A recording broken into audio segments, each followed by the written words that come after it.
Hello दोस्तों, आप सभी का स्वागत है आपके अपने YouTube channel education wire LMP में। आज हम लोग साइंस के कुछ महत्वपूर्ण प्रश्नों को हल करेंगे। तो स्टार्ट करते हैं। पहला प्रश्न, मानव में एक बार दंती दांतों की कुल संख्या कितनी होती है? Option A 20, option B 32, option C 12 और ऑप्शन डी 28। तो इसका आपका सही उत्तर होता है एक बार दंती की संख्या 12 होती है। अगर दो बार दंती की बात करें तो 20 होती है।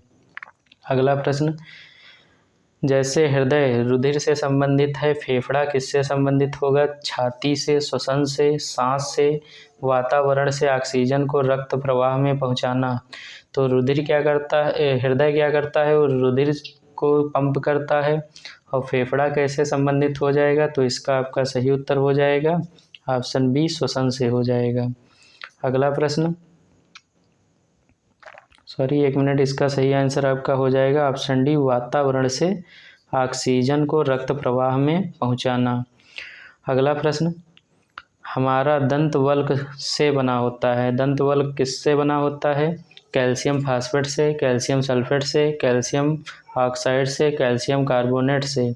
तो इसका आपका सही उत्तर हो जाएगा दंत वल्क इनेमल जो है वो आपका कैल्शियम फास्फेट से बना होता है। ऑप्शन ए सही है। अगला प्रश्न, बृहदांत्र किसका भाग है? बड़ी आंत का, छोटी आंत का, क्षुद्रांत्र का यानी इलियम का, या गुदा का? तो इसका आपका सही उत्तर हो जाएगा बृहदांत्र किसका है? बड़ी आंत का। पढ़ने से ही लग रहा है। अगला प्रश्न, एक वयस्क मानव के पास कितने कैनाइन दांत होते हैं? तो इसका आपका सही उत्तर हो जाएगा ऑप्शन बी, 2 और 4, यानी कि एक चाप में 2, अगर दोनों को मिला लेंगे तो 4 कैनाइन दांत हो जाएंगे। अगला प्रश्न, भोजन को नली से होते हुए धकेलने के लिए नाल की मांसपेशियों के स्तर के लयबद्ध संकुचन को क्या कहते हैं? यानी जब भोजन हम ग्रहण करते हैं और वो आसोफेगस से होता हुआ जाता है, तो जो आसोफेगस में मांसपेशियां होती हैं उनकी जो संकुचन है उस प्रक्रिया को क्या कहते हैं? ऑप्शन ए क्रमाकुंचन, ऑप्शन बी सरलीकरण, ऑप्शन सी बिंदुस्राव सिग्मा रूपी और ऑप्शन डी इनमें से कोई नहीं। तो इसका आपका सही उत्तर हो जाएगा ऑप्शन ए क्रमाकुंचन कहते हैं। अगला प्रश्न, मनुष्य में एक अम्लीय माध्यम निर्मित करता है जो एंजाइम पेप्सिन के कार्य को सुगम बनाता है। सल्फ्यूरिक अम्ल, हाइड्रोक्लोरिक अम्ल, नाइट्रिक अम्ल और एसिटिक अम्ल। तो इसका आपका सही उत्तर क्या हो जाएगा? हाइड्रोक्लोरिक अम्ल जो है उत्पन्न किया जाता है और वो क्या करता है? पेप्सिन के कार्य, एंजाइम के कार्य को सरल बनाता है। अगला प्रश्न, मानव में स्वादेंद्रियां का किसका पता लगाती हैं? स्वाद का, गंध का, स्पर्श का, सुनना का। तो इसका आपका सही उत्तर हो जाएगा ऑप्शन ए, स्वाद का पता लगाती हैं स्वादेंद्रियां। अगला प्रश्न, मानव आमाशय में निम्नलिखित में से कौन सा अम्ल उत्पन्न होता है? फार्मिक अम्ल, सल्फ्यूरिक अम्ल, नाइट्रिक अम्ल, हाइड्रोक्लोरिक अम्ल। तो मानव के आमाशय में आपका कौन सा उत्पन्न होता है? हाइड्रोक्लोरिक अम्ल जो है वो उत्पन्न होता है। अगला प्रश्न, एल्वियोली संबंधित है किससे? परिसंचरण प्रणाली से, उत्सर्जन प्रणाली से, जनन प्रणाली से और श्वसन प्रणाली से। तो एल्वियोली किससे संबंधित हो जाएगा? आपका श्वसन प्रणाली से संबंधित हो जाएगा। ऑप्शन इसका डी सही होता है। एल्वियोली किससे संबंधित है? श्वसन प्रणाली से। अगला प्रश्न, निम्न में किस पेड़ को अपनी वृद्धि के लिए सर्वाधिक मात्रा में जल की आवश्यकता होती है? आम, बबूल, अमरूद, यूकेलिप्टिस।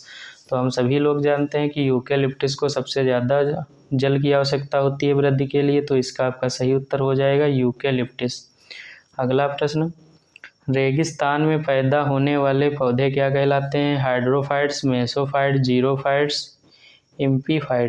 एपीफाइट्स। तो इसका आपका सही उत्तर क्या हो जाएगा? मरुस्थल यानी रेगिस्तान में पैदा होने वाले पौधों को जीरोफाइट्स कहते हैं। ऑप्शन सी सही होता है।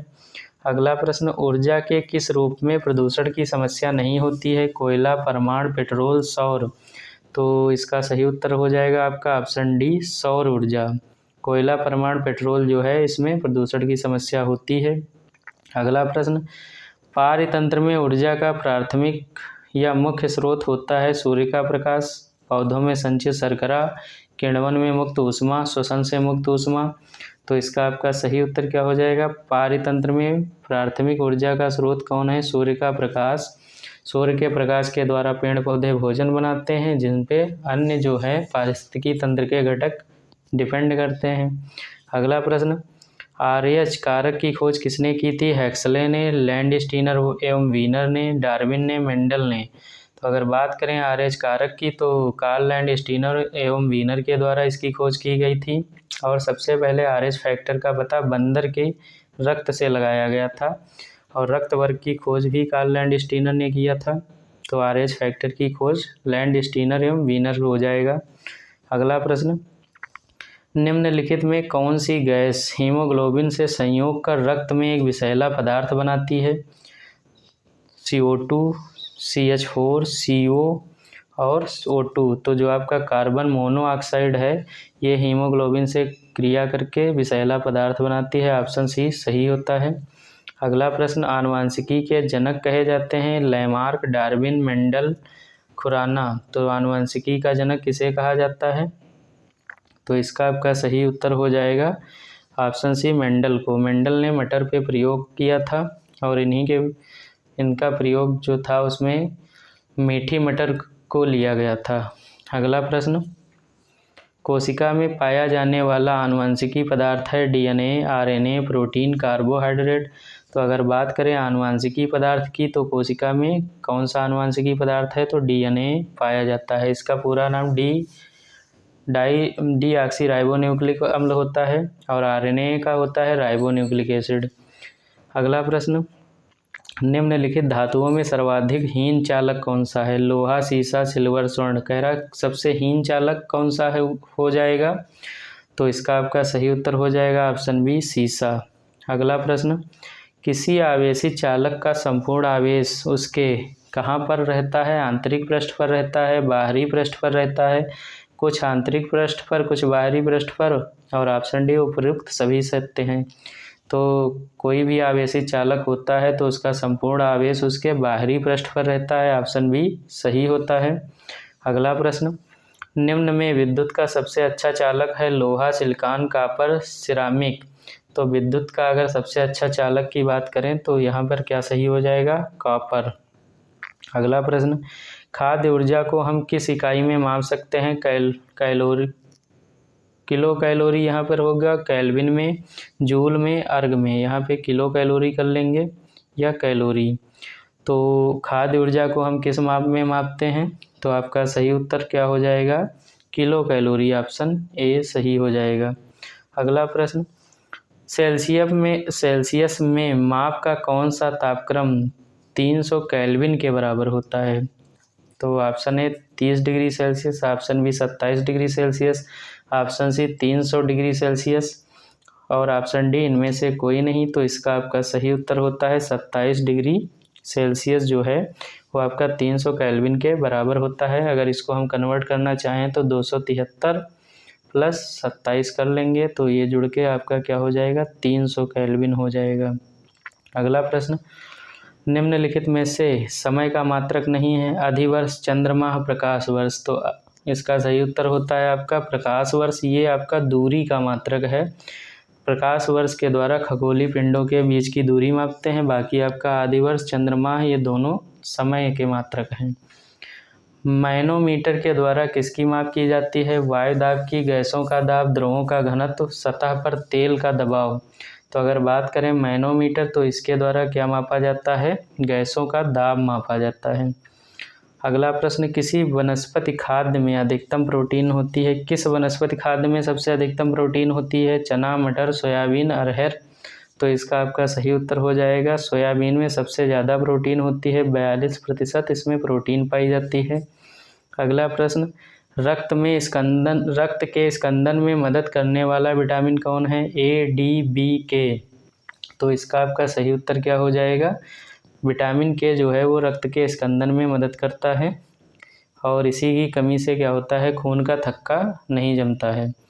अगला प्रश्न, प्रोटीन को निम्नलिखित में से क्या माना गया है? शरीर का निर्माण करने वाला, ऊर्जा उत्पादक, विनियामक और स्थूलतावर्धक। तो अगर बात करें प्रोटीन की तो ये शरीर का निर्माण करने वाला प्रोटीन को कहते हैं। ऑप्शन ए सही होता है।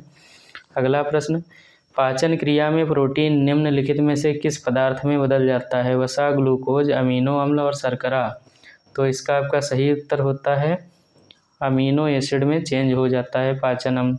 इसमें एक प्रश्न एक बार पूछा जा चुका है कि अमीनो एसिड जो है ये प्रोटीन की इकाई क्या है? उसमें ऑप्शन दिया था अमीनो एसिड और कई सारे, तो अमीनो एसिड ही प्रोटीन की इकाई होता है। अगला प्रश्न, निम्न में से एक विटामिन सी का स्रोत नहीं है? दूध, आंवला, नींबू, हरी मिर्च। तो आपका कौन सा हो जाएगा? दूध में विटामिन सी नहीं पाया जाता है, आंवला, नींबू, हरी मिर्च में सी पाया जाता है। अगर बात करें आंवला तो ये सबसे प्रचुर मात्रा इसमें विटामिन सी की पाई जाती है। और ये आज का अंतिम प्रश्न है, प्रकाश संश्लेषण का प्रथम स्थिर यौगिक है? फास्फोग्लिसरिक अम्ल, स्टार्च, ग्लूकोज, डाईफास्फोग्लिसरिक अम्ल। तो प्रकाश संश्लेषण का प्रथम स्थिर यौगिक कौन सा हो जाएगा? आपका ग्लूकोज हो जाएगा। ग्लूकोज का अगर बात करें तो इसका फार्मूला C6H12O6 होता है। तो आज हम लोगों ने विज्ञान के काफ़ी महत्वपूर्ण प्रश्नों को हल किया। ये प्रश्न आपके सभी कॉम्पिटिटिव एग्ज़ाम के लिए इम्पॉर्टेंट है। तो आप लोग कमेंट करके बताइए 30 प्रश्नों में से आप लोगों ने कितने प्रश्न हल किए। आगे भी आपको ऐसे ही प्रश्नों का संग्रह मिलता रहेगा। आप अपने YouTube channel education wire LMP में बने रहिए, ज़्यादा से ज़्यादा लाइक शेयर सब्सक्राइब करिए, और जिससे कि नेक्स्ट वीडियो की नोटिफिकेशन आपको मिलती रहे। तो मिलते हैं अगले वीडियो में, तब तक के लिए जय हिंद।